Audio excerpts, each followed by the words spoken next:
Right, so Keir Starmer has given a speech today at Chatham House intended to clarify his position and head off further dissent and resignations within his party over the resolute stance of many that a ceasefire is needed now and should be called for now, and that Keir Starmer is wrong for not having done this already and in fact has completely resisted the idea. Starmer's position up until now has been to utterly reject the notion of a ceasefire, to ignore those who are refusing to adopt his position in this matter. When you consider that includes not just his own MPs and Labour members, along with councillors up and down the country, but the Scottish Labour leader, the London Mayor, West Yorkshire Mayor, Manchester Metro Mayor, and more have all come out against Starmer's narrative. The party is splitting as he resolutely stands by Israel in this matter, as he does in all their matters. And this speech offered no sign that this is going to change. He is destroying Labour with his dedication to apparently destroying more lives in the Middle East. Right, so Starmer giving a speech. Given he's the human form of sleeping tablets, it's rarely something to look forward to and voluntarily watch, but I've propped my eyeballs open with cocktail sticks on your behalf to see it through. But in all seriousness, this was a speech coming after days of social media silence from Sir Keir Starmer on the very subject he was being most silent on, knowing that his position is wrecking the party. But it's his party. He always tells us that, doesn't he? It's his party now, so he'll do what he wants. If you don't like it, there's the door. That was his attitude a few months ago. It's still his attitude now. Right, so Keir Starmer's speech, it was never one that was going to come out on the side of Palestinians, and in that he didn't want to disappoint. You weren't allowed to take a Palestinian flag to Labour conference, even before October 7th, of course. You can get suspended for saying from the river to the sea, and of course, there's the Israel lobby and their donors who funded his leadership campaign and who he owes now. It makes the start of the speech all the more notable, since he acknowledged the atrocities that have been conducted and the carnage left behind, the bodies, dead children, and he acknowledges them on both sides, so we can actually see the whole picture. He spoke of misinformation. Well, he'd know. He acted on that to suspend one of his own MPs, Andy MacDonald. Well, he went on to talk about the 7th of October after that, where the biggest slaughter of Jews since the Holocaust happened in Israel. Those were his words. Biggest slaughter of Jews since the Holocaust, committed by Hamas. But according to Starmer, that's why they were killed. Israelis were killed because they were Jews, and not because they were in any way the overseers of a concentration camp. You bring religion into this to hide behind. You do know that although Judaism is the main religion in Israel, it isn't the only one, right? Were Hamas intentionally avoiding the Muslim Israelis or the Christian ones? You do know large swathes of Jewish people worldwide are very much on the side of the Palestinian civilians in this, against what Israel are doing to them. What Starmer did here was entirely delegitimise the Palestinian struggle by painting it as not a story of liberation to free themselves from the river to the sea, but that they just hate Jews and want to kill them. How fucking dare you? He was only getting started, though.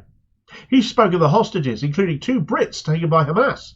Of course they should be returned. The question should be, why were the Brits not allowed to leave like all other foreign nationals still trapped in Gaza? Are they not hostages too, by default? How about the 1,500 or so hostages Israel have taken from the West Bank? No mention of them. Instead, he states that this is terrorism on a scale few countries have ever experienced. I can name one. It's called Palestine. It's been going on for 75 years now and ongoing, aided and abetted by narratives like yours, Keith, saying that this is what must drive your response to this event. In which case, you can kind of get a flavour for the fact there's no call for a ceasefire on the way here. He even had the nerve to talk of innocent Palestinians and talk of their lack of food and water and the fact they are having to drink contaminated filth. But then you backed Israel turning the taps off, didn't you? No apology for that, then, since or now. I genuinely couldn't find the words to adequately describe how much I despise this man, Keir Starmer, at this point. He even had the temerity to say that his approach from the very beginning had been to address both tragedies of the attacks on Israel and the humanitarian disaster in Gaza that he himself had backed, but of course has since flat-out denied ever saying. We heard you. So why not call for a ceasefire then? Let's get around to that bit, shall we? He said, and I quote, "While I understand calls for a ceasefire at this stage, I do not believe that it is the correct position now for 2 reasons. One, because a ceasefire always freezes any conflict in the state in which it currently lies.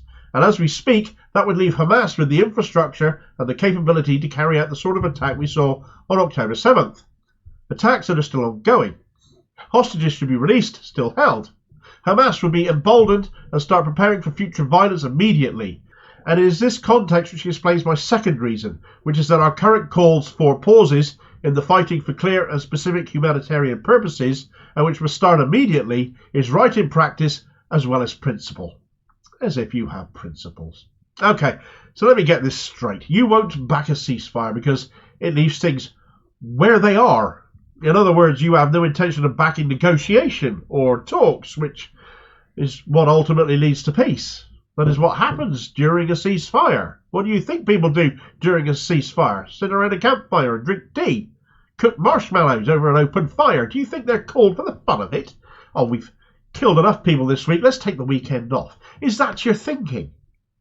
Of course, he had to bring on the humanitarian pause narrative too. Well, what do you think happens during a ceasefire? Again, I'll come back to it. Aid can get into innocents caught in the crossfire.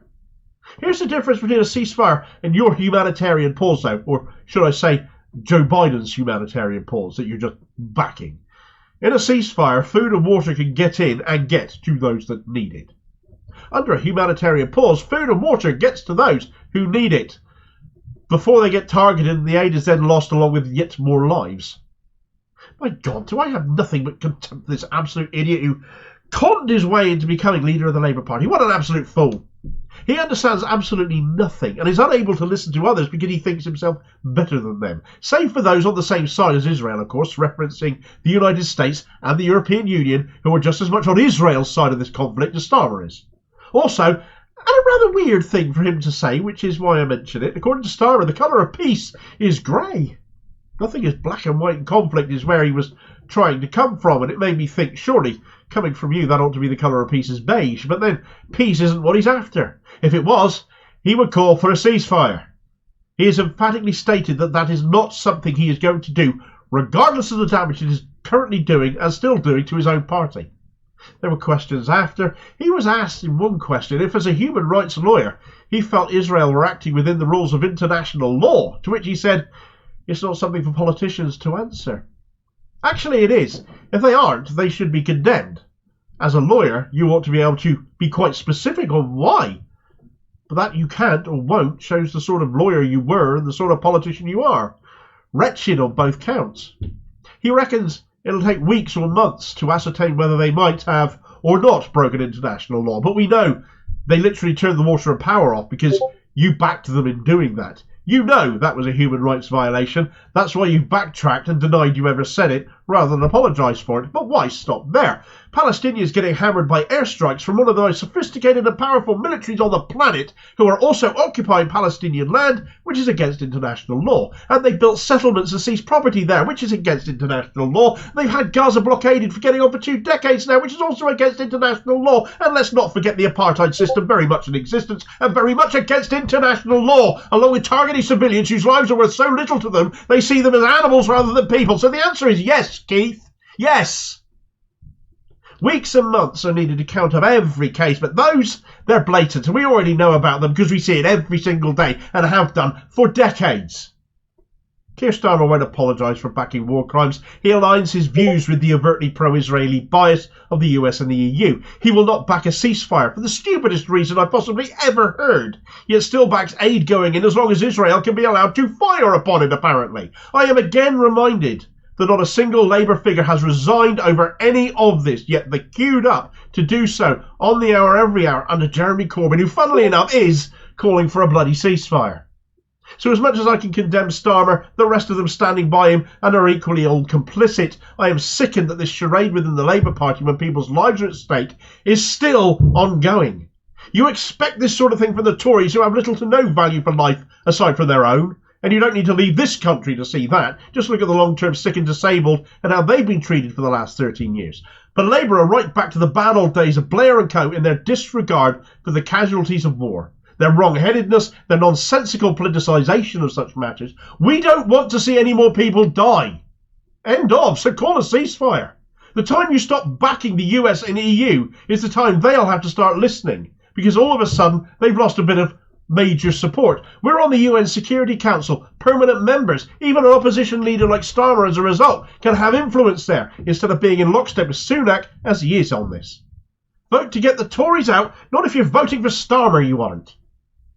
Thanks for watching. I hope you found the video useful. Please like, share and subscribe if you did. More content out daily. Please do have your say on this in the comments below. Be part of the conversation too. Are you still backing Starmer here, or more sick of him than I am even on this? Do let me know what your thoughts are. Meanwhile, here's a video recommendation where Starmer loyalist Peter Kyle, a former aid worker no less, said much the same thing on Sunday morning. Career before what you've seen and done, and no to be the answer to conflict. Seemingly the message for Starmerite drones, or from this one certainly, and I'll hopefully catch you on the next vid.